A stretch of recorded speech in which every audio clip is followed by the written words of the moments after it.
My parents canceled my 25th birthday for my older brother's fake meltdown, so I walked out with my suit still on.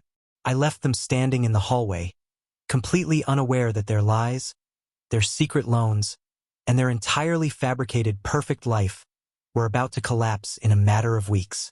They thought they had all the power. They thought I would just put my head down and take it like I always did.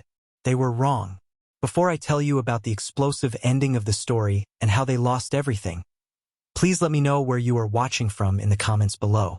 I stood in front of the tall, oak-framed mirror in my bedroom, carefully adjusting the collar of my crisp white shirt and pulling my dark navy tie tight. I smoothed down the lapels of my tailored suit jacket. It wasn't just any suit. I had worked double shifts for 3 grueling months at an architectural firm as a junior intern just to afford this exact outfit. Turning 25 felt like a massive, life-altering milestone. It was a Friday night. The air outside was crisp, and I had secured a reservation at Magnolia's, the absolute finest and most exclusive steakhouse in the downtown district. My fiancée, Sarah, was meeting me there at 7 sharp. For the first time in my entire life, I felt like the main character in my own story. I wasn't just the quiet, compliant younger brother anymore. I was a man with a real future, holding a steady job, and building a life with a woman I loved. I checked my silver wristwatch. 6:30. It was time to go. I grabbed my keys, took a deep breath to steady my nerves, and walked out of my bedroom. But the moment my foot hit the bottom step of the main wooden staircase, the heavy, suffocating atmosphere of my house hit me like a physical brick wall. The living room lights were turned completely off. The heavy, dark curtains were drawn tightly shut, blocking out the beautiful golden evening sun. The entire house felt like a waiting room for a funeral. And there, sprawled across the expensive leather sofa like a wounded soldier on a battlefield, was my 29-year-old brother, Carter. Let me paint a picture of Carter for you. Carter did not have a job. He hadn't held a steady paycheck in 3 years. He lived rent-free at home, drove a brand-new Porsche, and spent his days going to the gym, playing video games, and complaining to anyone who would listen about how incredibly hard his life was. Right now, his face was buried deep in a decorative throw pillow, and his broad shoulders were shaking with loud, theatrical sobs that echoed through the silent house. My parents, Robert and Brenda, were hovering over him like anxious medics. My mother was gently stroking his hair, whispering soft, comforting nonsense into his ear, while my father patted his back with a look of deep concern. Neither of them was dressed for my birthday dinner. My father was wearing an old, stained college t-shirt, and my mother was literally in her flannel pajamas and fuzzy slippers. My stomach dropped into my shoes. A familiar, sickening feeling of disappointment washed over me. I cleared my throat loudly. Mom? Dad? The reservation is at 7. We need to leave right now if we want to beat the downtown traffic. My mother's head snapped up. Her eyes met mine, and there was absolutely no guilt in her expression. There was no apology for forgetting. There was only cold, calculated annoyance. She stood up quickly, her slippers slapping against the hardwood floor, and marched over to the bottom of the stairs, using her body to physically block my path. Her hand shot out and gripped my wrist hard. "Take off your shoes immediately," she hissed in a harsh, demanding whisper. "Don't make a sound. Look at your brother. Can't you see he is suffering? He had a terrible day, and he needs us." I stared at her, my mind struggling to process the absolute absurdity of the situation. Before I could even form a sentence to defend myself, the doorbell rang. It was a sharp, loud, intrusive sound that cut through the toxic tension like a knife. Everyone froze. For 3 agonizing seconds, nobody breathed. The doorbell rang again, longer and much more insistent this time. My father practically lunged for the front door. He frantically smoothed his wrinkled t-shirt, pasted a fake, overly cheerful smile on his face, and cracked the heavy oak door open just a few inches, using his shoulder to block the view of the living room. "David!" My father's voice came out too loud, pitched high with sheer panic. "What a surprise. We weren't expecting you tonight." I told you I was coming over this evening to bring Mason a birthday gift. A deep, gravelly voice replied from the porch. It was Uncle David, my father's older brother. David was a highly successful, self-made real estate investor. He had gone through a brutal divorce and a terrible custody battle years ago, which had stripped away his patience and turned him into a man who had absolutely zero tolerance for nonsense or manipulation. Right, of course you did. My father stammered, his knuckles turning white as he gripped the edge of the door. It's just that, well, Mason has severe food poisoning. He's been throwing up upstairs all evening. It's terrible. We had to cancel his whole party. The poor boy is in terrible shape, David. You probably shouldn't come in, it might be contagious. The lie fell from my father's lips so effortlessly, so smoothly, that it chilled me to the bone. They weren't just favoring Carter anymore. They were actively gaslighting everyone around them to protect a 29-year-old toddler throwing a fake tantrum. My jaw clenched so tight my teeth ached. A vein pulsed on my temple. I didn't think. I didn't plan my next move. I just acted.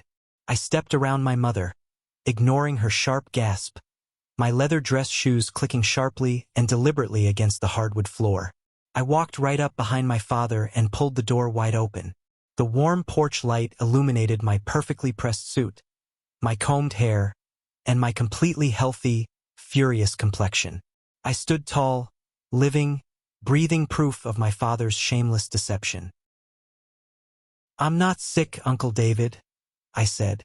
My voice echoed in the silent foyer, steady and cold. "Dad is lying." My father's face went from pale white to bright crimson in a fraction of a second. Uncle David pushed past my father effortlessly, stepping fully into the house. David stood in the entryway, wearing a sharp charcoal suit. His piercing gray eyes scanned the dimly lit room. He saw Carter, who had suddenly stopped sobbing and was sitting up, staring like a deer in headlights. He saw my mother, frozen by the staircase. And he saw my father, whose mouth was opening and closing silently. "Let me make sure I understand this correctly, Robert," Uncle David said, his voice dropping to a low, dangerous register that demanded absolute attention. "You just looked me directly in the eye and lied about your son being violently ill. David, please, you don't understand the family dynamics here." My mother rushed forward, her voice taking on that sickly sweet, manipulative tone she always used when she was backed into a corner. "Carter is having a mental health crisis. We have to prioritize his emotional needs right now. Mason was just being a little selfish about his dinner." Uncle David didn't even look at her. His gaze remained locked onto my father. "3 weeks ago, Robert, you called my office. You begged me to increase your monthly salary allowance." Uncle David took another step toward my father, towering over him. "You told me you needed an extra $2,000 a month because your accounting firm was failing, and you desperately needed to ensure Mason's college fund was replenished so he wouldn't drown in debt." My father swallowed hard, sweat beads forming on his forehead. "David, I can explain. I have been sending you $6,000 a month for the past 3 years," Uncle David continued, his tone conversational but incredibly deadly. "You looked me in the eye and swore it was to keep a roof over this family's head." Uncle David slowly turned his head to look directly at Carter. Carter quickly tried to puff out his chest, attempting to look intimidating, but he just looked like a panicked child. "So, you're telling me," Uncle David said softly, the silence in the room amplifying his every word, "that I have been paying $6,000 a month to support a 29-year-old unemployed man who threatens a tantrum when his younger brother tries to eat a steak on his 25th birthday? That's not fair, Uncle David," Carter suddenly shouted, his face turning bright red as his fragile ego cracked. "You have millions. You owe this family. And this is my house, so you can get the hell out." The silence that followed Carter's outburst was deafening. Uncle David didn't yell. He didn't lose his temper. Instead, a slow, terrifying smile spread across his weathered face. He reached into his tailored jacket, pulled out his smartphone, tapped the screen a few times, and turned the screen around so Carter could see a legal document. "Your house." Uncle David laughed, a harsh, grating sound that held no humor. The county deed says otherwise, Carter. This house is fully registered in my name. It has been since I bailed your father out of bankruptcy 5 years ago. Carter's smug expression vanished instantly. The color drained completely from his face, leaving him looking sickly pale. And that brand new Porsche Carrera sitting in the driveway? Uncle David continued, his voice getting quieter, forcing everyone to lean in to hear his executioner's tone. The one you rev the engine of every morning to impress the neighbors who actually work for a living? That vehicle is registered to my real estate corporation. It was a company lease I allowed your father to use for his business meetings. Not a toy for a grown man throwing pity parties. I watched my brother's entire reality shatter into a million jagged pieces. He had truly believed he was untouchable. He had believed he was the absolute king of a castle he didn't even own. The keys, Carter, Uncle David demanded, holding out his open, expectant palm. Right now. You can't do this, Carter whined, his voice cracking as he looked at my parents for help. Mom, Dad, tell him he can't. But my father was staring at the floor, completely defeated. My mother was trembling, her hands covering her mouth in shock. With shaking, sweaty hands, Carter dug into his gym shorts pocket and pulled out the heavy Porsche key fob. He slammed it into Uncle David's hand with a pathetic whimper. Uncle David examined the keys for a brief second. Then he turned away from Carter, walked directly over to me, and placed the keys firmly in my palm. Happy 25th birthday, Mason, Uncle David said, his voice instantly warming with genuine affection. I think a Porsche suits a hard-working future architect much better. Drive away from this insane asylum. Immediately. I looked down at the keys resting in my palm. The heavy metal felt cool and solid. Felt like absolute freedom. I looked up at my family. My mother was openly weeping now, real tears streaming down her face as the financial reality of her situation set in. My father looked like he had aged 10 years in the span of 5 minutes. His shoulders slumped in total defeat. And Carter was staring at me with a look of such pure, unadulterated hatred that it made the hairs on the back of my neck stand up. I'll go pack a bag, I said. My voice didn't shake. I didn't wait for permission. I turned my back on them and walked purposefully upstairs to my bedroom. I didn't bother folding my clothes perfectly. I pulled my large canvas duffel bag from the closet and started shoving my shirts, pants, my architectural drafting tools, and my laptop inside. As I zipped the heavy bag shut, the muffled sounds of the commotion downstairs drifted up through the floorboards. David, please, be reasonable. My mother was begging, her voice shrill and dripping with desperation. You can't just take the car. Carter needs it to go to his networking events. And the monthly salary allowance. We have bills. We have a lifestyle to maintain in this neighborhood. You have consequences, Brenda, Uncle David replied flatly, devoid of any sympathy. And you are about to experience every single one of them. The monthly transfers are canceled immediately. I threw my heavy bag over my shoulder, took one last look around the room that had felt like a prison cell for my entire life, and walked back down the stairs. The front door was still wide open. A sleek, black sedan pulled up to the curb. My fiancée, Sarah, stepped out. She was wearing a stunning black dress, her hair perfectly styled for our celebration dinner. She took one analytical look at the chaotic scene on the porch. My mother crying hysterically, my father pleading with his hands clasped, Uncle David standing like an immovable stone statue, and immediately understood the assignment. Sarah was in her final year of law school. She had a razor-sharp mind and an incredible intuition for disaster. She walked quickly up the driveway, completely ignoring my parents as if they were invisible, and took the heavy duffel bag from my shoulder. Are we leaving? She asked me softly, her eyes locked on mine. We are, I replied firmly. I walked past my parents without uttering a single word. They didn't try to stop me. They didn't apologize for ruining my birthday. They were far too busy begging my wealthy uncle to keep funding their comfortable delusions. But as I reached the sleek Porsche, hit the unlock button, and heard the satisfying electronic chirp, I glanced back at the large front bay window of the house.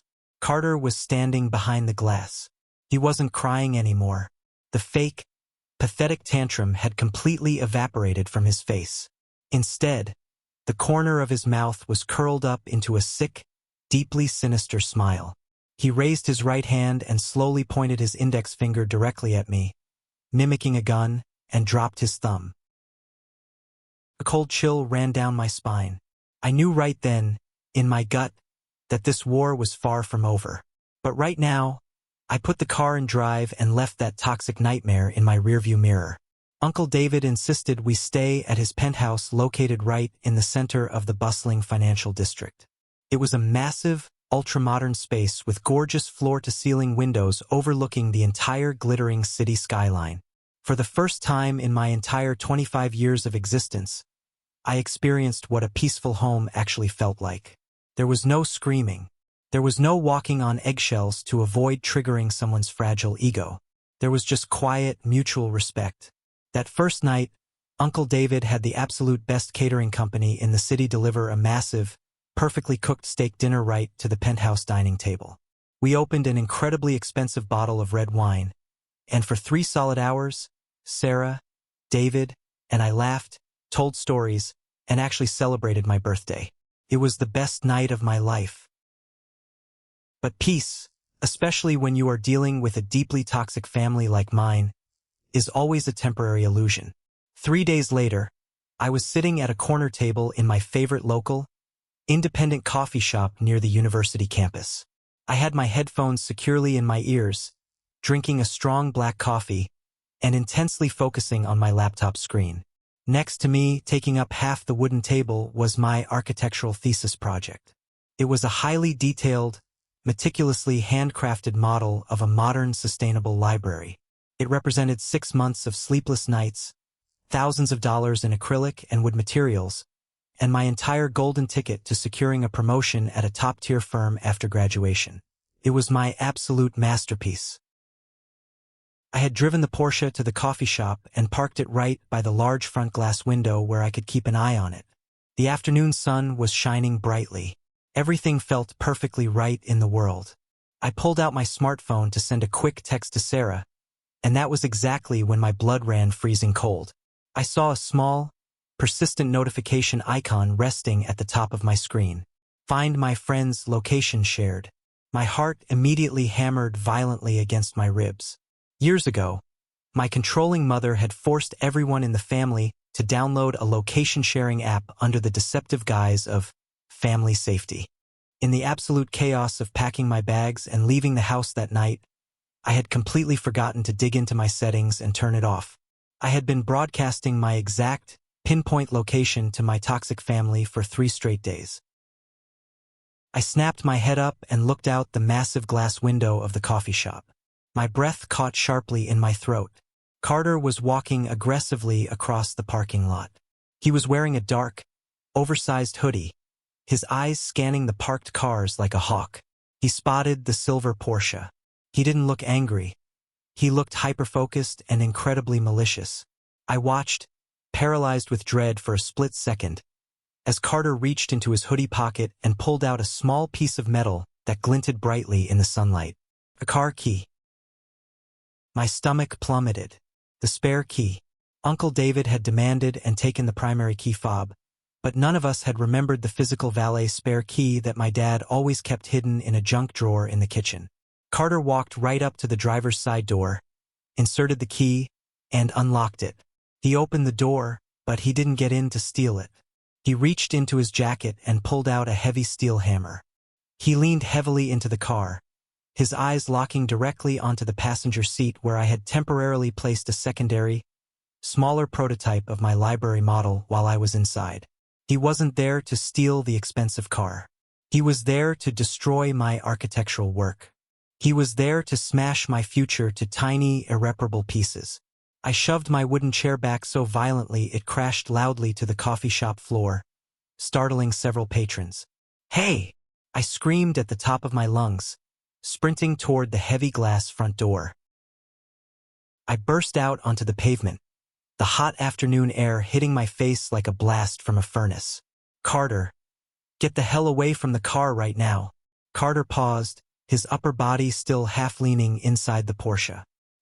He slowly turned his head to look at me, and that same sinister, sickening smile from the living room window was plastered across his face. He raised the heavy steel hammer high above his head. You think you can just take what's rightfully mine and walk away, Mason? Carter yelled across the crowded parking lot, not caring who heard him. You're nothing. You hear me? You're a pathetic loser, and I'm going to make sure everyone in this city knows it. He gripped the handle tightly, his knuckles turning white, and swung his arm back, preparing to smash the heavy hammer right down onto the delicate acrylic roof of my library model. Every muscle in my body tensed. I was too far away to physically tackle him in time. I watched my entire academic career flash before my eyes. Drop the hammer, Carter. Right now. The commanding voice didn't come from me. It came from directly behind Carter. Sarah had just pulled into the parking lot in her sedan. She had literally jumped out of the driver's seat before her car was even fully parked in the spot. She marched directly up to Carter, her heels clicking aggressively on the asphalt, her eyes blazing with absolute, unfiltered fury. Right behind her, Chloe, the barista from the coffee shop who knew me well and had run out after me, had stepped onto the sidewalk holding her smartphone up, the camera lens pointing squarely at Carter's face, recording every single second. Carter froze, his arms still suspended awkwardly in the air. He looked at Sarah, then at Chloe's glowing phone screen recording him.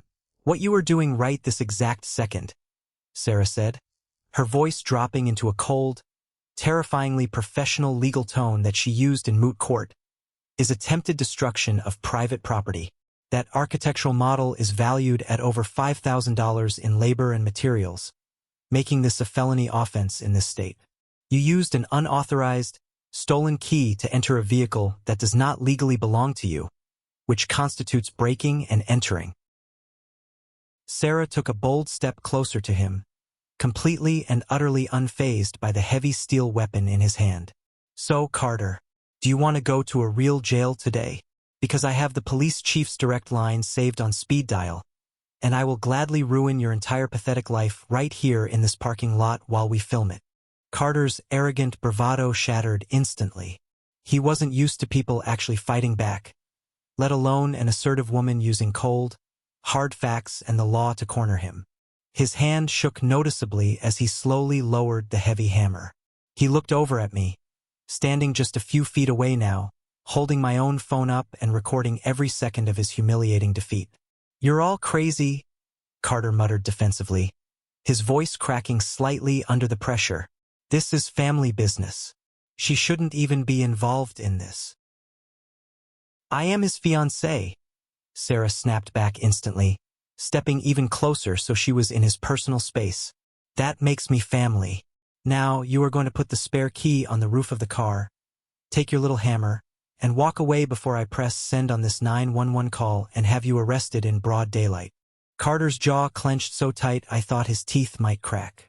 A thick blue vein pulsed visibly on his temple.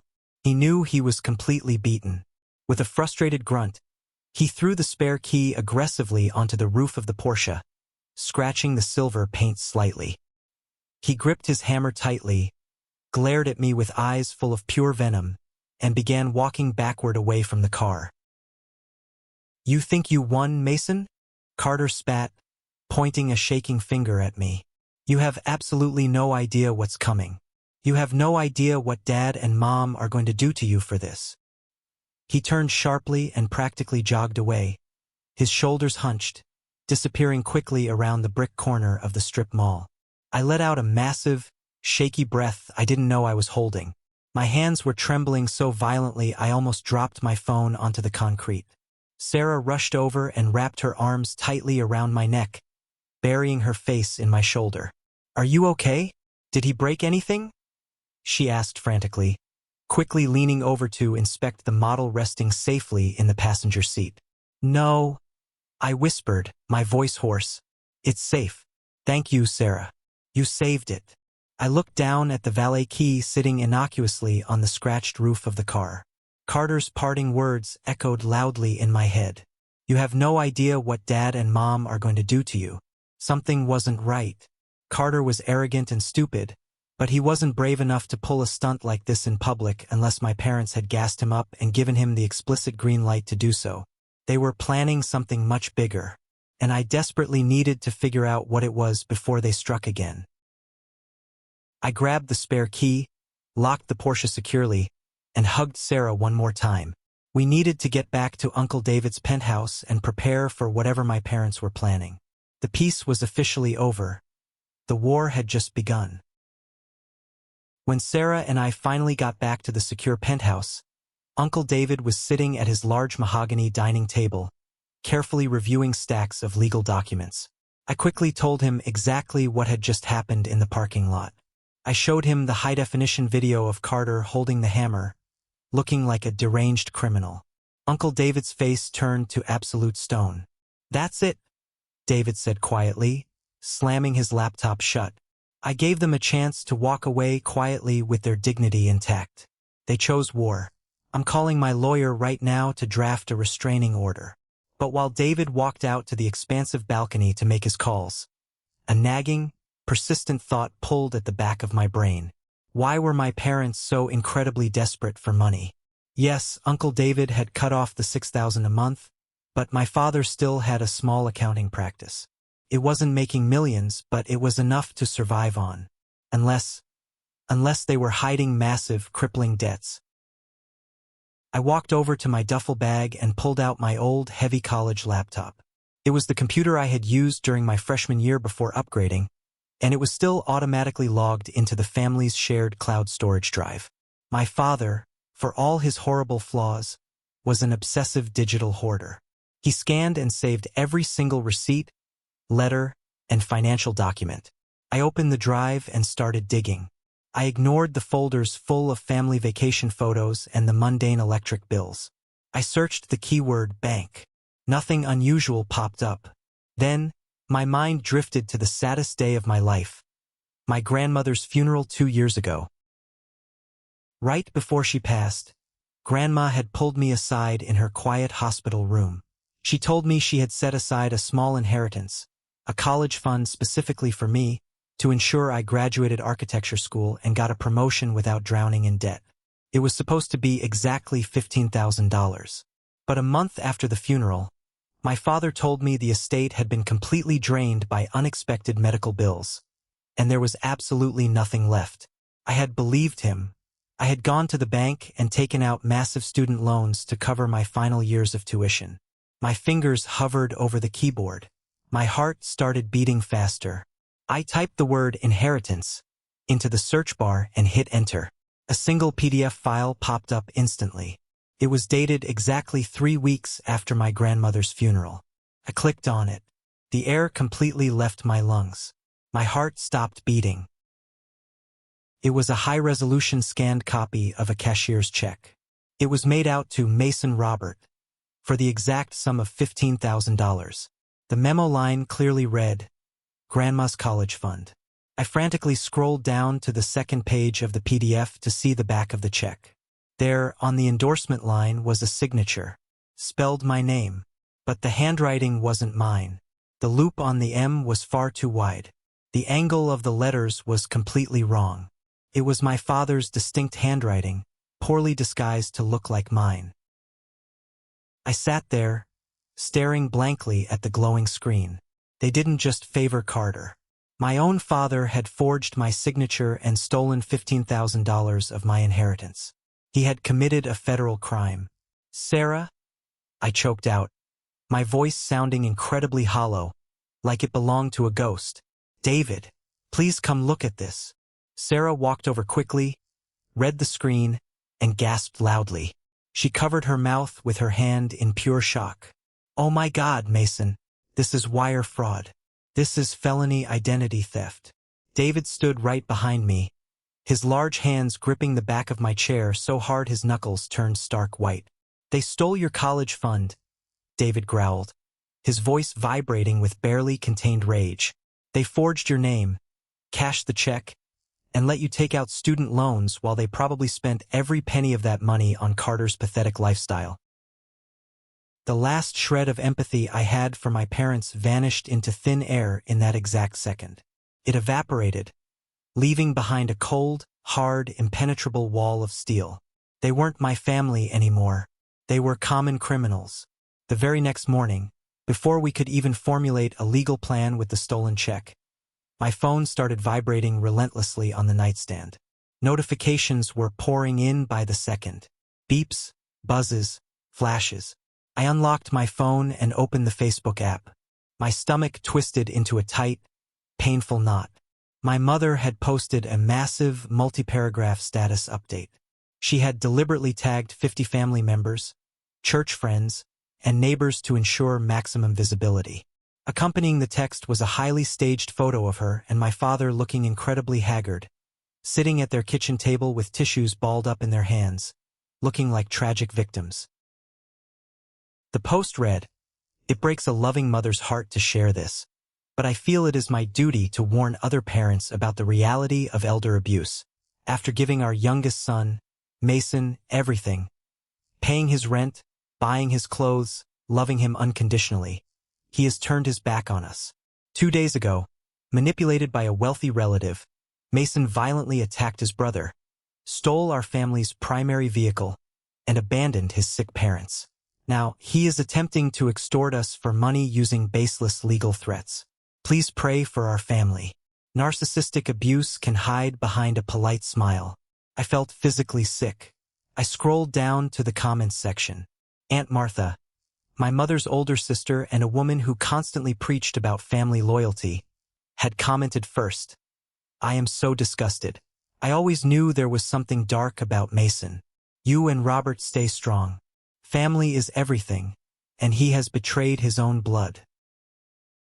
Matthew, a guy I went to high school with, chimed in, "Bro, stealing your parents' car? That's low. Pay them back and apologize." There were dozens of comments. People I had known for years were tearing my character to shreds, publicly calling me a thief, a sociopath, a spoiled brat.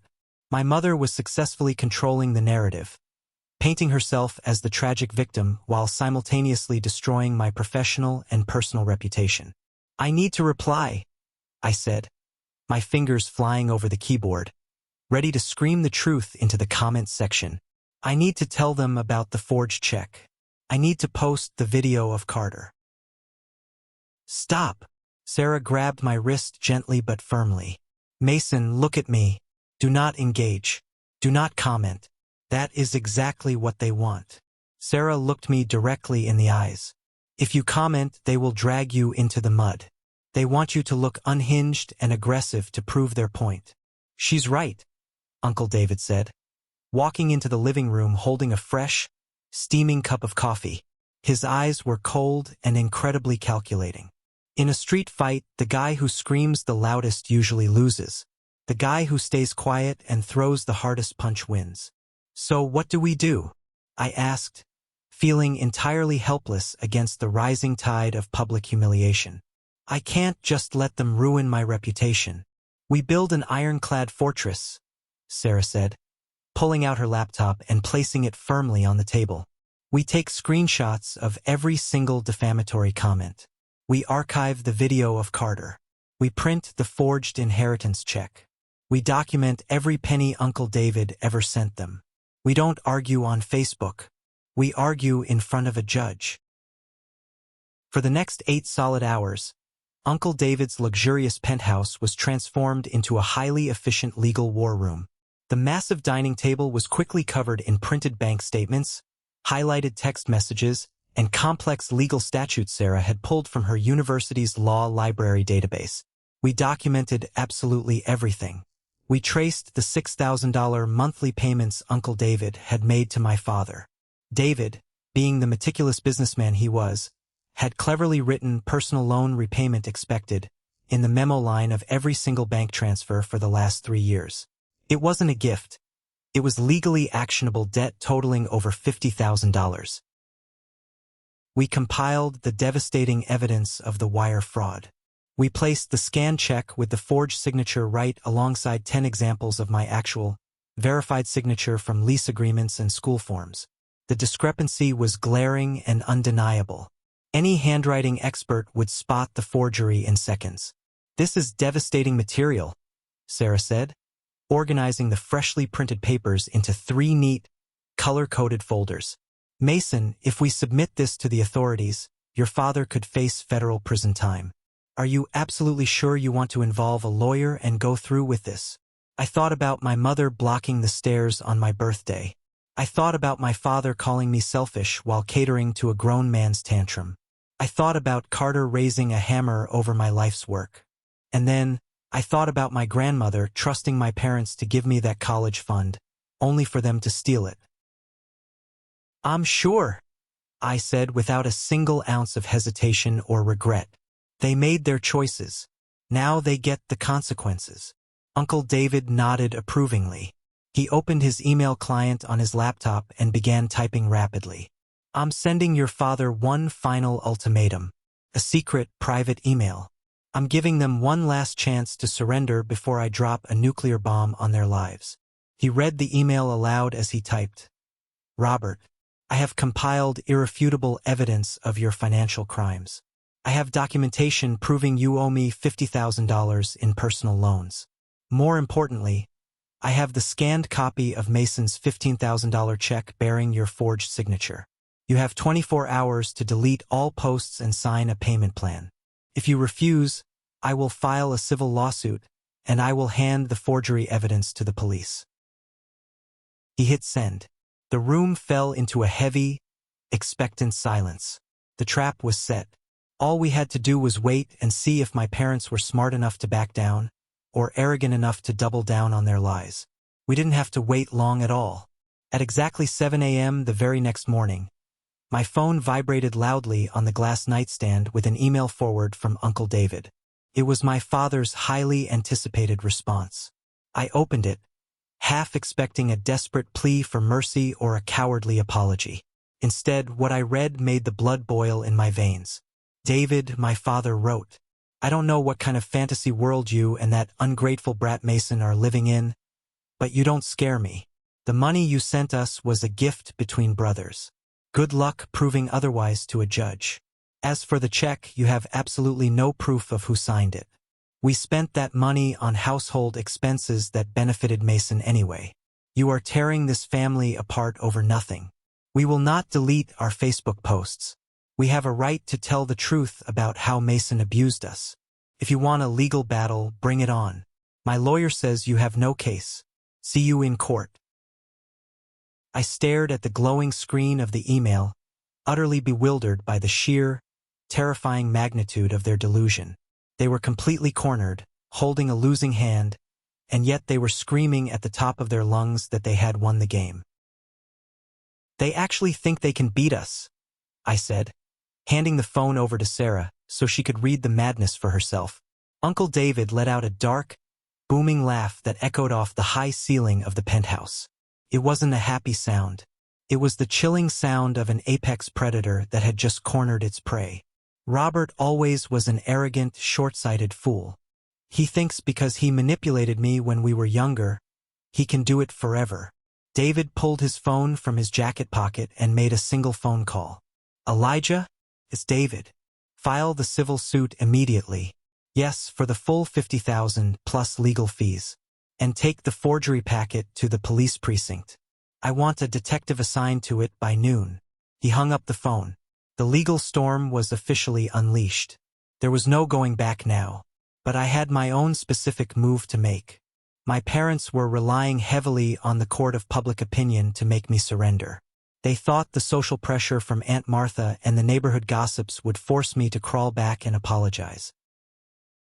I looked at Julian, my best friend from architecture school who had just arrived at the penthouse to bring us coffee and moral support. Julian was a tech wizard and successfully managed several large social media accounts. "Julian," I said, sliding my phone across the table to him. On the screen was the crystal-clear video of Carter attempting to smash my car with a hammer, screaming like a lunatic. "Can you post this video to all the local community groups?" I asked, a cold smile forming on my lips. Tag Aunt Martha, Matthew, and everyone who commented calling me an abuser.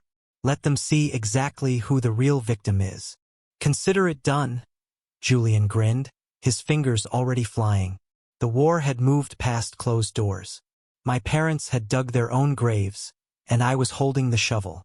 When Julian hit post on that video, the internet didn't just react. It exploded. We sat in Uncle David's living room and watched the absolute destruction of my mother's carefully crafted victim narrative happen in real time. Julian had posted the high-definition video of Carter violently swinging a steel hammer at my car, screaming like an absolute maniac, directly into the local community Facebook groups. He tagged Aunt Martha. He tagged Matthew. He tagged every single person who had left a nasty comment on my mother's original post. The shift in public opinion was instantaneous and brutal. People who had been praying for my parents just an hour ago were now demanding answers. The comments came flooding in like a tidal wave. People were asking why a 29-year-old man was trying to smash a college student's architectural project. They were asking why my parents were defending a criminal act. Within 45 minutes, Aunt Martha completely deleted her comment. 10 minutes after that, Matthew sent me a private message apologizing, saying he didn't know the whole story and that Carter looked completely unhinged. By noon, my mother had panic deleted her entire Facebook post and deactivated her account entirely. She couldn't handle the heat. The echo chamber she relied on for sympathy had completely collapsed around her. But public humiliation was just the appetizer. The main course was served at 2 o'clock that afternoon. Uncle David had paid extra for an expedited process server. We got the notification that my father had been officially served with the civil lawsuit for the $50,000. 5 minutes later, my phone rang. It was my father. I didn't answer. I just watched it ring, feeling a profound sense of control that I had never experienced in my entire life. They were completely cornered. They had no money to fight a massive legal battle against a millionaire real estate investor, and they knew the police were currently reviewing the forgery evidence. The absolute sheer panic must have been suffocating. The next morning, Uncle David's intercom buzzed. The concierge downstairs announced that Robert, Brenda, Carter, and a man identifying himself as their lawyer were in the lobby, begging for a meeting. "Send them up," Uncle David said, his voice cold and flat. I sat next to Sarah at the massive dining table. Sarah had her 3 color-coded legal folders laid out perfectly in front of her. Uncle David stood near the floor-to-ceiling window, his arms crossed, looking like a judge ready to hand down a life sentence. The elevator doors opened directly into the penthouse. My family walked in, and they looked absolutely terrible. My father's face was gaunt and gray, his shoulders slumped in total defeat. My mother's eyes were swollen and red from crying. Carter trailed behind them, staring at the floor, completely stripped of his arrogant swagger. He looked small. He looked pathetic. Their lawyer, a tired-looking man named Elijah, stepped forward. He took one single look at Sarah, looked at the meticulously organized legal binders on the table, and I could physically see his professional confidence evaporate. Elijah knew he was walking into a slaughterhouse. "David Mason," my father started, his voice cracking with desperation. "Please, we are family. This lawsuit is going to destroy us. We are going to lose the house. We want to settle this quietly." "Sit down, Robert," Uncle David commanded, pointing to the chairs opposite us. "You don't get to dictate how this goes. You are here to listen." My parents and Carter sat down slowly, like prisoners taking their seats at a parole hearing. Elijah opened his briefcase, but Sarah didn't even give him a chance to speak. She opened the first folder and slid a copy of the forged cashier's check across the smooth mahogany wood. "Let's skip the small talk," Sarah said, her voice echoing with absolute authority. "We are here to discuss the $50,000 in unpaid personal loans, the attempted felony destruction of private property by Carter, and the federal wire fraud committed by Robert regarding Mason's inheritance." Elijah looked down at the copy of the forged check. He blanched. He looked at my father with wide, panicked eyes. Clearly, My father had conveniently forgotten to mention the federal crime to his own legal counsel. We can explain the check, my father stammered, sweat pouring down his temples. Mason, son, you have to understand. Things were incredibly tight financially. We needed that $15,000 just to keep the lights on, to buy groceries. We used your college fund for the family. We intended to pay you back, I swear. I stared at him, my face an emotionless mask. You forged my signature to steal money my grandmother left specifically for my education, and you expect me to believe you spent it on groceries? It's the truth, my mother cried out, reaching a trembling hand across the table toward me. We made a terrible mistake, but we did it to survive. You have to forgive us, Mason. You can't send your own father to prison over household expenses. And that was the exact moment my father slipped.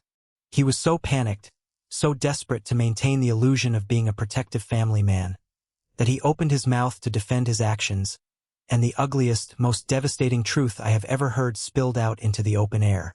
It wasn't just groceries, my father yelled, his voice cracking under the immense pressure. We had to pay off the people Carter owed. Do you have any idea the kind of danger your brother was in? The entire room went completely dead silent. Even my mother gasped, turning to stare at my father in absolute horror. She hadn't wanted him to say that. Carter physically flinched, shrinking down into his chair, covering his face with his hands. My brain felt like it was short-circuiting. I looked from my father to my mother and finally to Carter. What people? Uncle David asked, his voice dropping to a terrifying, quiet whisper. Who did Carter owe? My father realized his catastrophic mistake, but it was too late. The dam had broken. He buried his face in his hands, completely breaking down. Bookies, he sobbed. Carter got involved with some terrible people downtown. Illegal sports betting. He racked up a massive gambling debt. They were threatening to break his legs, David. They knew where we lived. We didn't have the cash to bail him out. And then Mom's inheritance check arrived in the mail. I felt the blood drain completely from my face. The room started to spin slightly. It wasn't for groceries. It wasn't to keep a roof over our heads. My brother, the golden child, the unemployed 29-year-old who drove a company Porsche and threw tantrums over a steak dinner, had gambled away his life. And my parents had made a choice. They looked at a check meant to secure my future, meant to pay for my hard-earned education, and they decided that Carter's illegal mistakes were more important than my entire life. They forged my signature. They stole my college fund. They committed a federal felony, not to survive, but to protect a gambling addict from the consequences of his own actions. And then they had the absolute audacity to watch me take out massive, high-interest student loans, watch me work double shifts until my hands bled, and call me selfish for wanting to celebrate my birthday. I looked at Carter. He wouldn't meet my eyes. He just stared at the floor, a pathetic, broken shell of a man. I felt a profound, deep-seated disgust wash over me. It was a physical revulsion. Every single memory I had of my childhood, every time I was told to compromise, every time I was pushed aside for Carter, it all clicked into place. I wasn't a son to them. I was collateral damage. I was a resource to be drained to keep their favorite child afloat. You stole my future, I said, my voice barely above a whisper, but it cut through the room like a razor blade. You risked federal prison to save a man who tried to smash my car with a hammer 3 days ago. My mother was sobbing uncontrollably now. We love you, Mason. We love both our boys. We just didn't know what else to do. You could have let him face his own consequences, I replied coldly, standing up from my chair. But you didn't. And now you are going to face yours. Uncle David stepped forward, pulling a heavy, multi-page legal document from his inside jacket pocket. He threw it onto the table. It landed with a loud, final smack right in front of my father. Elijah, their lawyer, quickly grabbed it and started scanning the pages, his eyes widening with every paragraph he read. This is a legally binding settlement agreement, Uncle David announced, his voice echoing with absolute authority. And these are my non-negotiable terms. Option 1. You sign this document right now.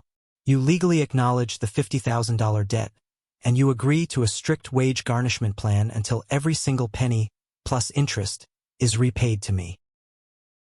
My father let out a weak whimper, but Uncle David completely ignored him. Secondly, David continued, pointing a hard finger at my mother, you have exactly 30 days to vacate my property. I am selling the house. You will find your own place to live with your own money. My mother let out a loud wail, burying her face in her hands. David, please, we have nowhere to go. The housing market is too expensive. I truly do not care, David said coldly. Thirdly, you will find a way to secure a personal bank loan, and you will repay Mason the $15,000 you stole from his inheritance fund within 60 days. And finally, all three of you will sign a strict, legally binding no-contact order. You will never call Mason. You will never text him. You will never approach him at his school or his workplace. If you violate this order, you will be arrested. The room was silent except for my mother's heavy sobbing. And option 2? Elijah asked quietly, already knowing the answer. Option 2, Sarah spoke up, her voice sharp and uncompromising. We walk away from this table. Uncle David proceeds with the civil trial, which you will lose, forcing you into total bankruptcy. Furthermore, I will personally drive to the district attorney's office and hand them the forgery evidence regarding the college fund check. Robert will face federal wire fraud charges, and I will press felony destruction of property charges against Carter for the incident with the hammer. Both of you will go to prison. Elijah leaned over and whispered frantically into my father's ear. I could see the lawyer aggressively shaking his head, pointing at the forged check. He was telling my father that he had absolutely no defense. He was completely trapped. My father looked up. His eyes were completely hollow. The arrogant, controlling man who had ordered me to my room like a child just a week ago was gone. In his place was a broken, terrified criminal. With a shaking, violently trembling hand, my father picked up the expensive silver pen Uncle David had placed on the document. He didn't read the pages. He just flipped to the back and signed his name. His signature was messy, erratic, nothing like the careful forgery he had placed on my grandmother's check. He slid the document to my mother. She signed it while crying so hard her tears literally stained the thick legal paper. Finally, Carter snatched the pen. He glared at me one last time, a pathetic attempt at maintaining his pride, before aggressively scribbling his name and throwing the pen across the table.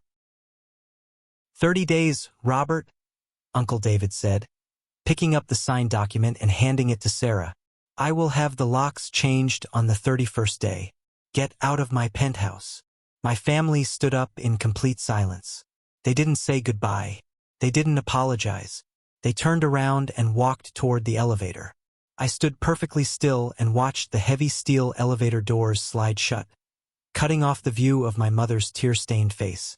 The loud ding of the elevator descending echoed in the quiet room. It was over. I had cut the infection completely out of my life. This is the moment that changes everything, the moment I finally took back control of my life. Thank you so much for your patience and for staying with me until now. You've been amazing. Please give this video a like and comment one below to let me know you've made it this far.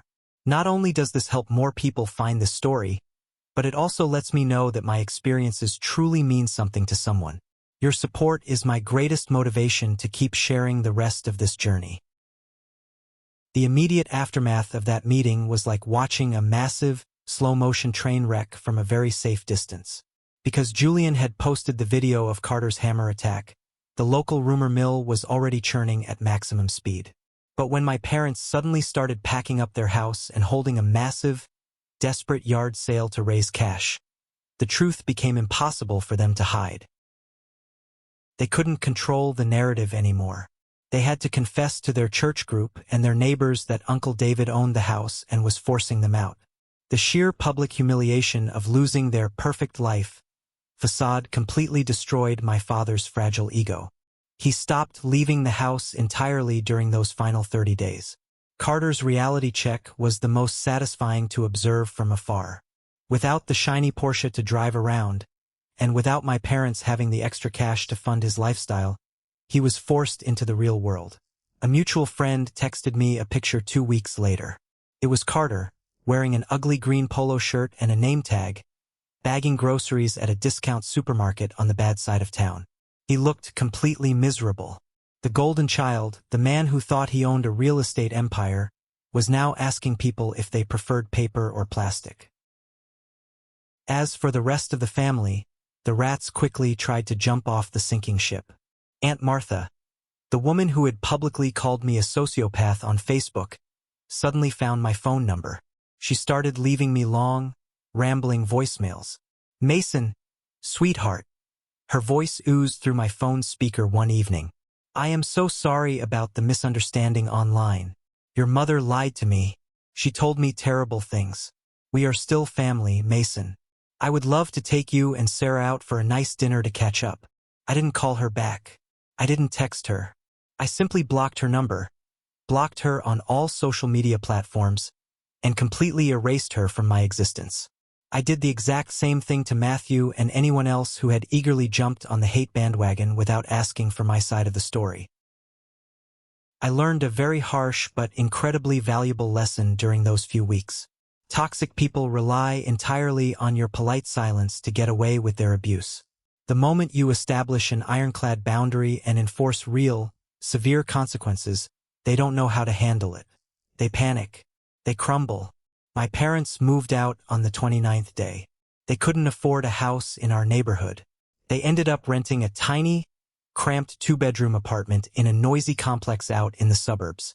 My father's accounting business took a massive hit because his wages were immediately garnished by Uncle David's aggressive lawyers. Every single month, 25% of his income was legally stripped from his bank account to pay back the $50,000 he stole. They were financially ruined, socially isolated, and stuck in a tiny apartment with a 29-year-old grocery bagger who blamed them for everything. It was the exact life they had built for themselves through years of lies and manipulation. Karma hadn't just knocked on their door, it had kicked it off the hinges. And as for me, I was finally breathing clean air. For the first time in 25 years, my mind was entirely my own. There was no background anxiety humming in my brain. I didn't have to worry about walking on eggshells, or calculating my words to avoid setting off Carter's temper, or bracing myself for my mother's inevitable guilt trips. The absolute silence of their absence was the most beautiful sound I had ever heard. I threw my entire being into my final semester of architecture school. I practically lived in the university studio. With the toxic weight of my family lifted off my shoulders, my creativity exploded. The sustainable library model that Carter had tried to destroy became my absolute obsession. Sarah was my rock during this entire process. She would come to the studio late at night, bringing me black coffee and takeout food, sitting quietly in the corner studying for her bar exam while I meticulously glued tiny acrylic windows and laser-cut wooden beams. We were building our futures side by side, entirely independent of the generational trauma that had tried to drag us down. Uncle David became the father figure I never actually had. He didn't try to smother me or control my choices. He just offered quiet, solid support. He reviewed my financial plans, helped me set up a proper investment account, and treated me with the respect of an equal adult. He showed me that true family isn't about blood relations. Blood is just an accident of biology. True family is about loyalty, respect, and who stands beside you when you are backed into a corner. There were moments, usually late at night when the city was quiet, where a brief, fleeting shadow of grief would pass over me. I wasn't grieving the family I lost. I was grieving the family I never had. I grieved the fact that I never got to experience unconditional parental love. I grieved the realization that my father valued a gambling addict over his youngest son's future. But that grief never lasted long. It was always quickly replaced by a profound sense of empowerment. I had survived them.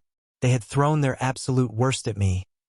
Lies, theft, public humiliation, attempted destruction, and I was still standing. In fact, I wasn't just standing. I was thriving. I realized that by cutting them off, I had broken a generational cycle of abuse and enabling. I was protecting my future. I was protecting Sarah. I was ensuring that if we ever had children of our own, they would never, ever know the kind of manipulative cruelty I grew up with. I funneled all that energy, all that clarity, into my final thesis presentation. I double-checked every calculation, perfected every digital rendering, and polished my public speaking skills until I was flawless. I was preparing for the final battle of my academic career, and I had never felt more ready in my entire life. The boy who cowered at the bottom of the stairs was dead. The man who replaced him was unstoppable.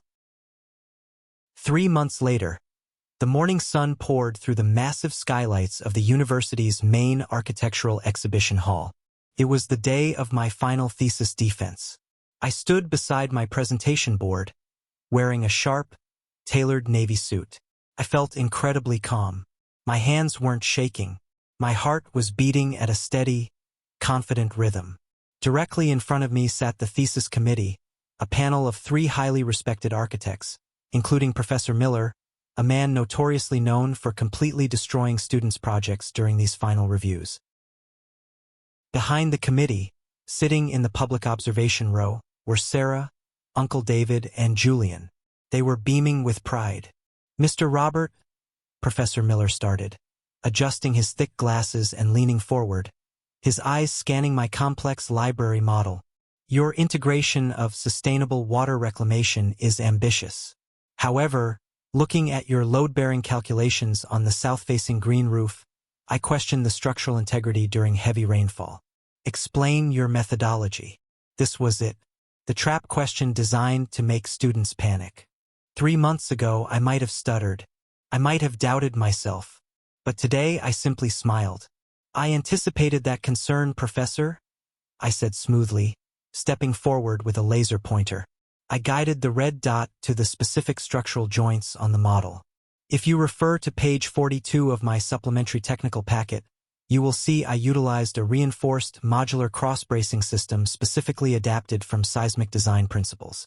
It not only handles the maximum projected water weight, but actually distributes the load dynamically, increasing the overall stability of the southern facade by 15% beyond standard building code requirements. I didn't stop there. I walked them through every single detail. I defended every design choice, every material selection, and every environmental impact study. I spoke with the absolute conviction of a man who knew his own worth.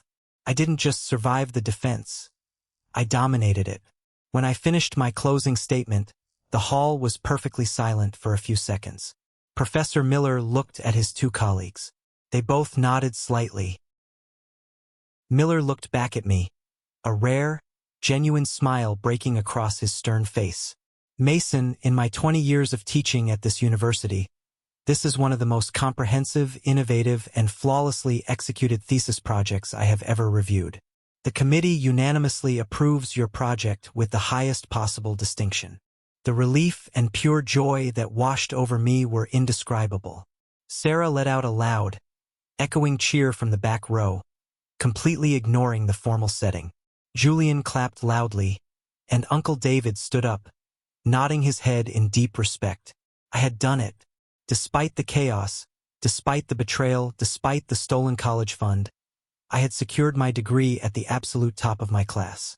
I walked out of that exhibition hall feeling 10 feet tall. The heavy chains of my past had finally, permanently shattered. As we walked out into the bright afternoon sunlight on campus, Uncle David pulled me aside near the courtyard fountain. He reached into his suit jacket and pulled out a thick, crisp white envelope. "This arrived at my office yesterday via certified mail," Uncle David said quietly, handing the envelope to me. I looked at the return address in the corner. It was a cheap apartment complex located in the industrial part of the city. The handwriting belonged to my father. I opened the envelope. Inside were 2 pieces of paper. The first was a cashier's check made out directly to Uncle David for a few $1,000s, the first garnished payment of the massive $50,000 debt they owed him. The second was a separate cashier's check made out directly to me.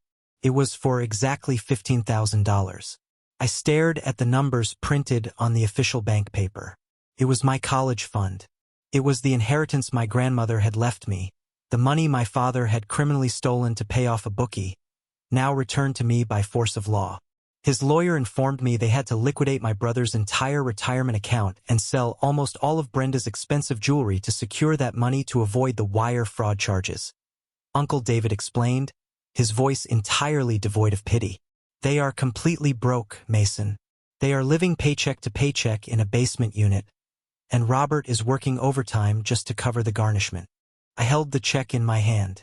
A few months ago, the thought of my parents struggling, selling their possessions, and living in poverty would have crushed me with unbearable, suffocating guilt.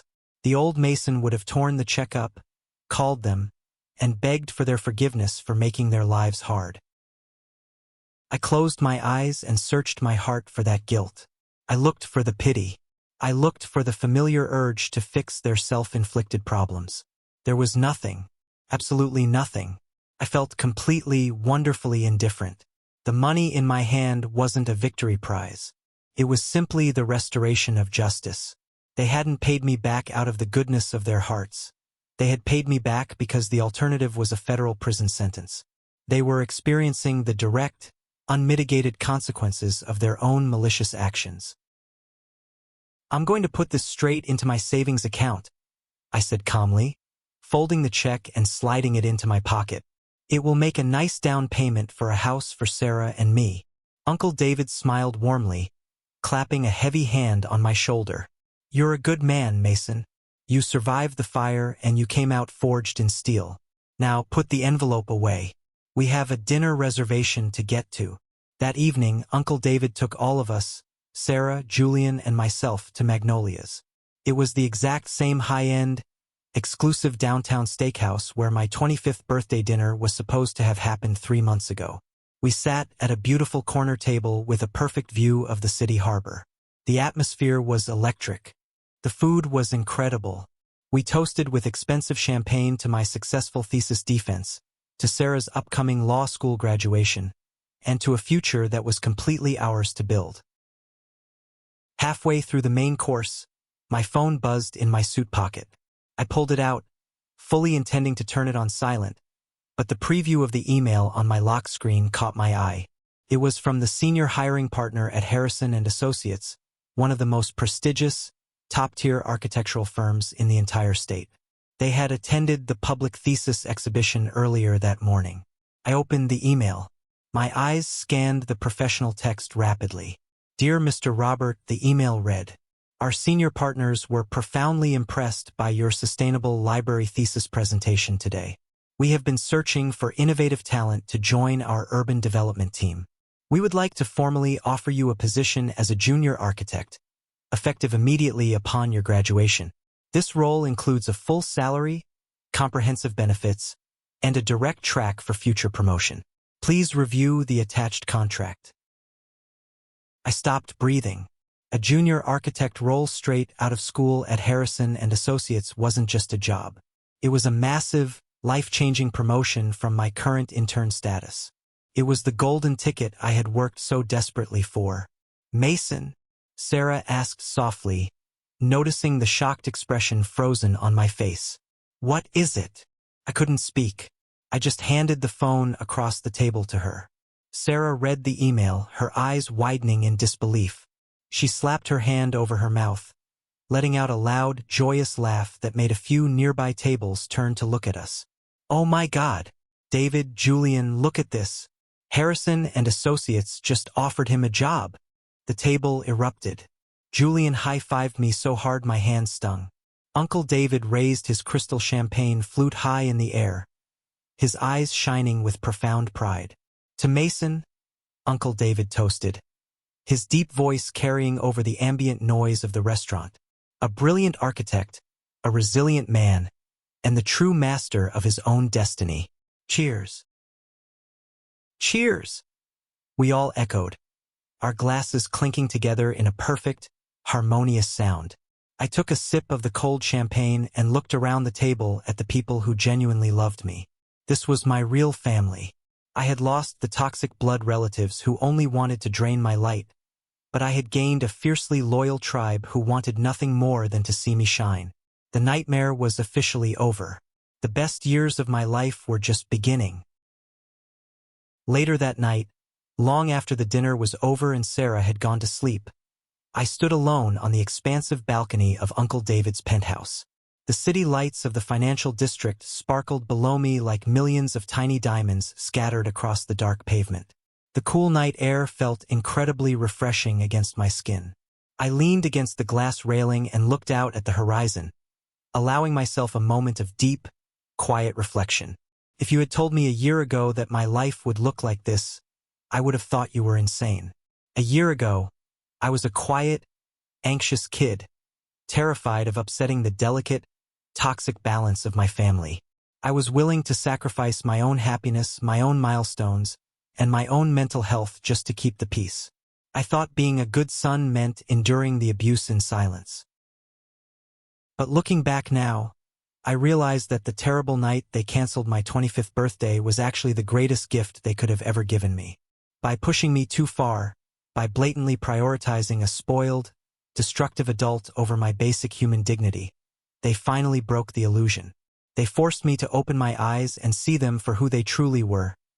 Selfish, manipulative people who viewed me as nothing more than a resource to be exploited.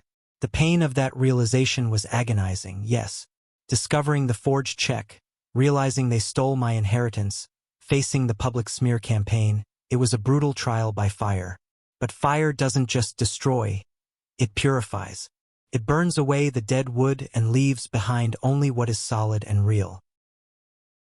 I lost my parents and my brother, but I found my own spine.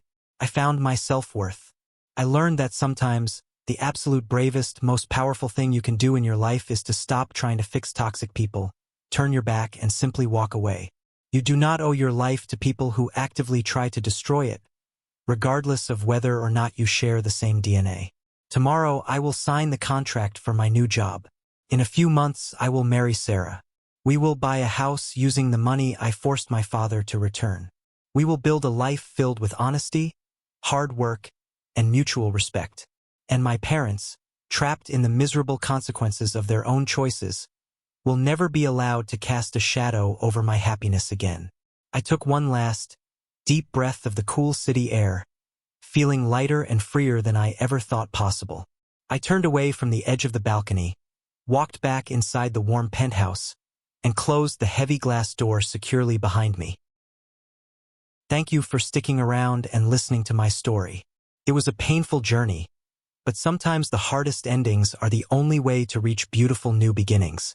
I hope this resonated with you in some way, especially if you have ever felt trapped by the expectations of the people who are supposed to love you.